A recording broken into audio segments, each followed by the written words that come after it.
Me imagino que esto lo has visto en videos en redes sociales o lo has presenciado en gimnasios o establecimientos que realizan CrossFit. En el siguiente video te explico qué pasa.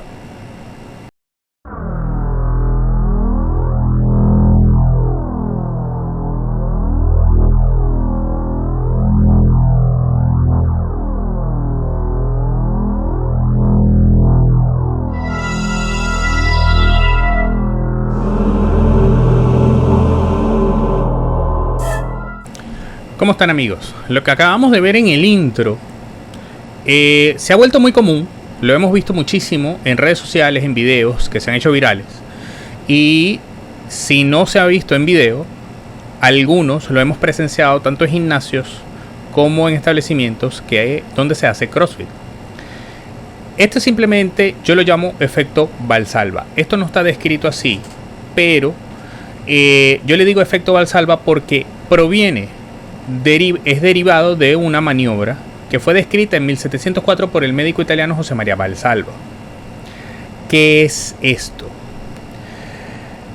José María Valsalva la describe como un procedimiento para las vías auditivas, con el propósito de expulsar el pus del oído medio. Esto lo hemos hecho todos alguna vez en la vida, que es taparnos la nariz, ocluirnos la nariz de forma física y tratar de expulsar el aire. Cuando se nos tapan los oídos, lo primero que nos dicen nuestros padres, nuestros abuelos, es que hagamos esa maniobra para que se nos destapen los oídos. Esto es muy común. ¿Qué pasa? Que obviamente no se sabe el nombre y no se sabe qué realmente es lo que se está haciendo.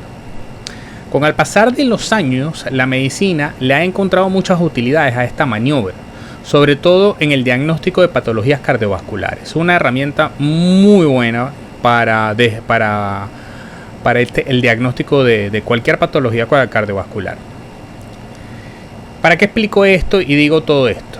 Es para que vean la incidencia que tiene la maniobra en el cuerpo, generando una gran presión intracraneal e intratorácica. Esta maniobra tiene 4 fases. La primera fase es la de inspiración y el posterior esfuerzo por expulsar el aire contra la glotis. ¿Qué produce esto? Un aumento de la presión intratorácica que comprime la arteria pulmonar y que puede ocasionar una bradicardia refleja. ¿Qué es una bradicardia? Es una disminución de los latidos del corazón. Segunda fase, mantenimiento de la presión. Al mantener esta presión por 10 a 15 segundos se produce disminución gradual de la presión arterial y del pulso. Solamente imagínense todo lo que ocurre en el cuerpo humano durante solamente 15 segundos de generar tal presión y el corte del oxígeno del cuerpo. Tercera fase, exhalación. La caída brusca de la presión hace que la sangre vuelva a correr y se recuperen los valores rápidamente.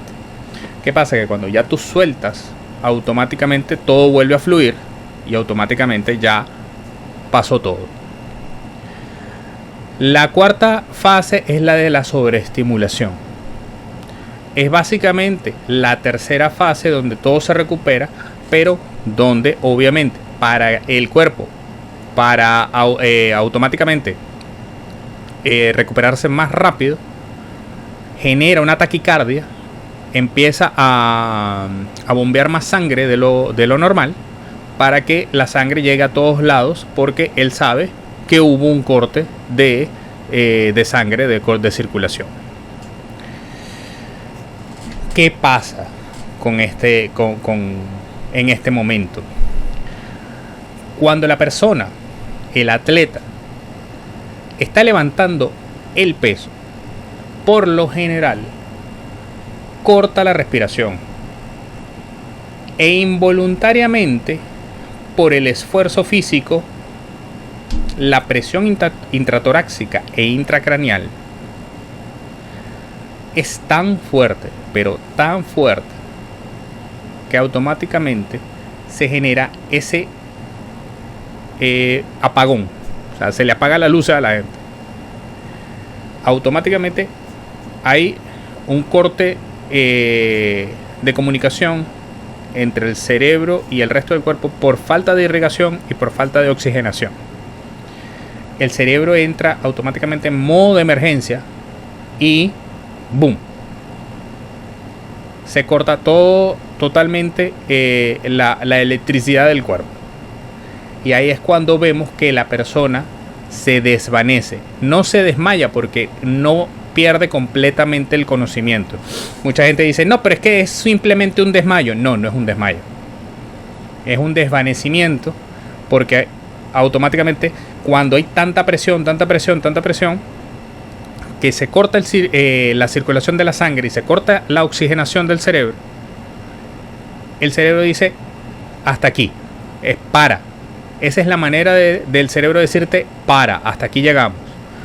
Y es cuando vemos el desvanecimiento, que el gran peligro de este desvanecimiento es que cuando estás levantando muchísimo peso, como podemos ver en este video, cuando estás levantando muchísimo peso y lo levantas por encima de tu cabeza, obviamente cuando te desvaneces se te va a venir el peso encima, sea una barra, sean dos mancuernas, sea lo que sea.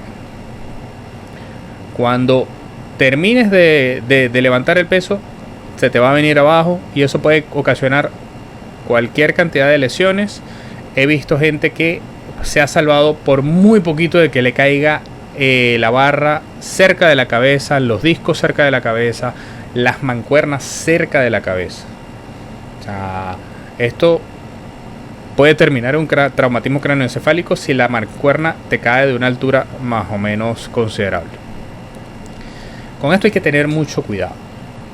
Hay que saber respirar al hacer este tipo de ejercicios. La respiración es la normal. Traten siempre de, cuando están entrenando, cuando están haciendo ejercicio, respirar de forma normal.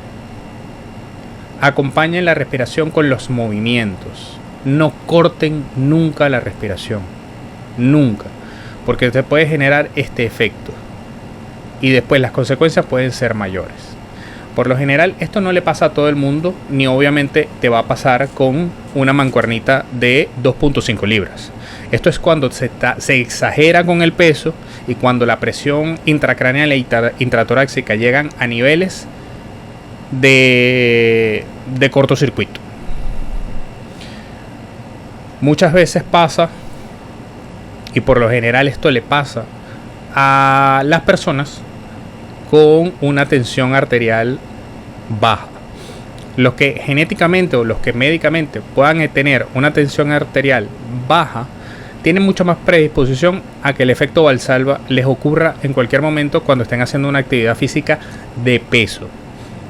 Esto no pasa trotando, esto no pasa haciendo cardio, esto no pasa haciendo una rutina liviana de ejercicios. Esto solamente pasa cuando hay un incremento exagerado del peso. Lo podemos ver en personas que practican halterofilia.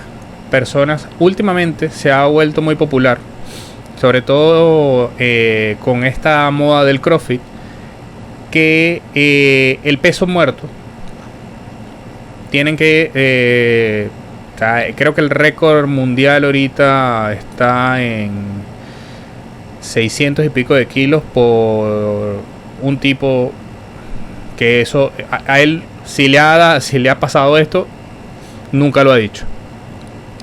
Pero en las competencias de CrossFit muchas veces podemos ver este tipo de desvanecimientos porque hay gente que no está preparada o simplemente ese no era su día, comieron mal, muchas cosas que hicieron que su tensión arterial estuviese baja y la presión intracraneal e intratorácica empeoró esa situación. Hay que tener mucho cuidado con esto. Hay que saber respirar y hay que conocer nuestras limitaciones. No forcemos más allá, porque esto puede ocasionar, esto es terrible. He visto videos, he visto reportajes, papers en algunos sitios web, en donde dice que haciendo esta maniobra, es decir, que cuando levantes el peso, automáticamente cortes la respiración, inspires, cortes la respiración y con eso levantas el peso, he escuchado que protege la columna. Esto es totalmente falso. La única manera de proteger la columna en este tipo de ejercicio es teniendo una buena técnica y teniendo un cinturón que sea lo suficientemente fuerte para aguantar la proyección abdominal que produce este movimiento. Porque no es que estemos protegiendo directamente la columna con un cinturón, no. Lo que estamos haciendo es limitando la proyección anterior del abdomen para que eso no produzca un efecto de atracción de la columna hacia adelante. Eso es todo. Pero con una técnica respiratoria como esta no se protege la columna. Eso es totalmente falso. Bueno amigos, espero que les sirva esta información. Es parte de los videos que hago en mi canal sobre lesiones y sobre entrenamiento. Más adelante habrá más videos sobre entrenamientos, sobre ejercicios para ciertas articulaciones, fortalecimiento y estabilización. Ya saben, si te gusta el contenido, suscríbete al canal, dale like y comparte. Nos vemos en el próximo.